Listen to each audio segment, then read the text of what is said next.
What's up guys, my name is Max and welcome to my YouTube channel where I post very consistently, and by consistently I mean once every single year. Recently I've been working on an animation project that's slightly more ambitious than usual, and I just wanted to record part of my process and just kind of talk about it, which is something that I don't normally do.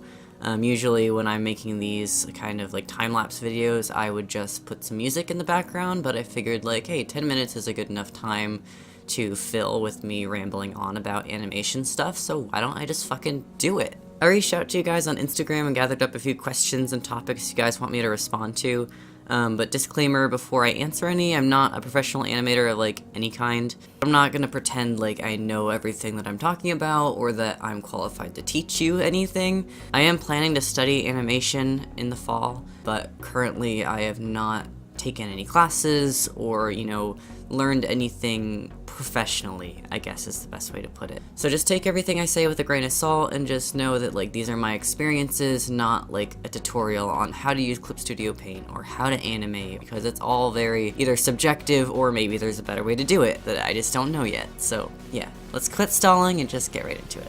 Okay, so first question. What got you into drawing/animating? Who do you look up to when it comes to an art style, and how about animation? That's kind of a hard question to answer because there's a lot of different answers that I could give. I feel like it's kind of changed over the years. In terms of like what got me into drawing/animating to begin with, I think it was a mixture of the fact that my mom is an artist. She went to college for fine arts. Also, I read a lot of comics growing up, like Calvin and Hobbes and Bloom County. Those were like some of my favorites to just kind of read and reread, and that gave me inspiration for more like the sequential arts like comics and animation. And I think animation specifically came mostly from watching Disney movies and watching cartoons. I really enjoy seeing anything in motion, and when I was younger I really wanted to create films, whether that meant animating films or just like actual films. So I think I've always just kind of had that innate desire to create things in motion. Okay, second question. Are there specific programs that work better for animation?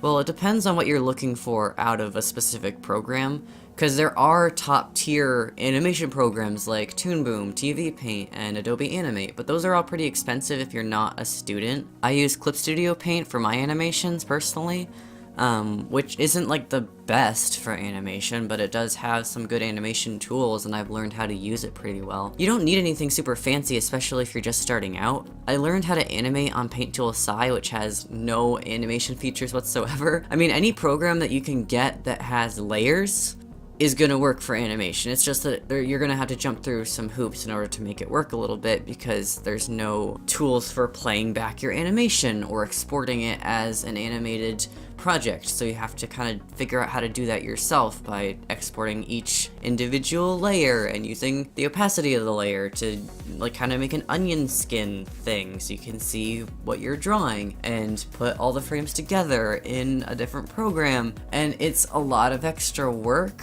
but if you can't afford to get a really expensive program, sometimes that's worth it, and that's what I did for a really long time. I didn't have anything that had animation features. One program that I would recommend checking out if you are like a relative beginner / like maybe intermediate animator would be to look at Fire Alpaca, which is something that I use occasionally. It's a free program and it has some animation capabilities. Not like a lot, but enough to get you started so you're not like floundering around with Paint Tool SI trying to make that work. So it's a good middle ground between Paint Tool SI and Clip Studio Paint, where it's like it's got some functionality and it's pretty simple to use, but it's not like overbearing. So that is something to check out if you're interested. But yes, I personally use Clip Studio Paint for my animations. How does one build up a following and develop an art style, and if one can't afford art school, what are some alternatives? I mean, when it comes to like building a following online, I feel like I kind of just got lucky, so I don't really know if I have the best advice to give you other than just like, hey, post consistently. Your posts don't have to necessarily be consistent if you want to try different things with your art, but I would say just kind of try and keep up posting relatively regularly. You can use some hashtags, but keep them relevant to the post. And follow other people and support them, try and make artist friends and just kind of put yourself out there, and I think people will see that you're being genuine and follow you because of that, not just because you're like, hey, follow for follow and like for like, because that tends to be kind of superficial and doesn't really get you a community. It gets you just followers who aren't actually going to be active on your account. So I would say, like, just try and build some community, try to make friends, and try and just kind of put yourself out there a little bit. And when it comes to like developing an art style, I feel like that is very subjective to you personally. My art style took a long time to develop to where it is today, and I feel like it's still changing, and I don't even know really where it came from. It's just kind of like an amalgamation of things that I was interested in. Like, I think I started with Disney drawings, and then I was looking at cartoons, and then it's kind of blended together, and a lot of the artists that I was following were like semi-realistic, so I was trying that style out. And as long as you're not blatantly copying someone, like, I think it's important to know, like, it's okay to take inspiration from other people and kind of, absorb that inspiration and try and figure out a way to put your own spin on that. So yeah, just draw a bunch, take inspiration, practice. The more you draw, the more you'll figure out what your personal art style is and what your personal preference is when you're drawing specific things. So just draw a lot, and eventually you'll figure something out. When it comes to alternatives to college, I would say that the most important thing to remember is that you don't need a college education in order to be hired or in order to have a career as an artist. It's just something that helps. So there's plenty of artists who have been successful without it. You just have to be dedicated and motivated enough to, put yourself out there and really try. I'm not exactly the best person to ask about this. I don't exactly have the best advice for you. But just, know that there are resources to get loans and scholarships, and there are more affordable colleges out there, but that you don't need them in order to be an artist.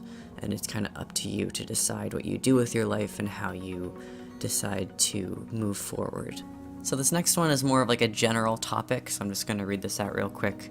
Dude, just teach me. I want to hear it all. From how you keep the movement flowing to facial expressions, even your favorite pen, I just love animation and I've always dreamed of doing it.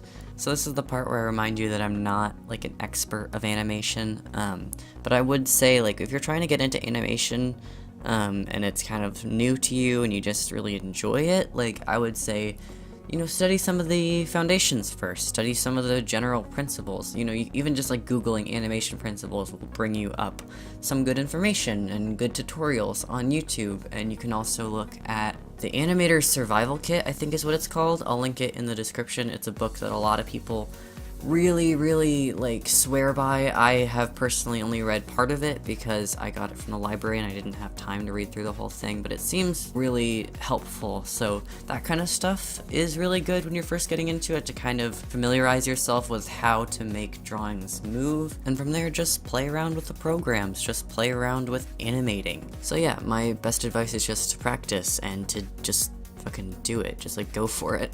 So that's just about everything I have for you guys today. Thanks for listening and watching, and if you like this kind of format, let me know, because I'm pretty sure I want to do this again in the future. It was really fun to record a voiceover and also edit this video, and it's kind of something I've never done before, so it was fun. It was a fun experience. I hope you enjoyed it too.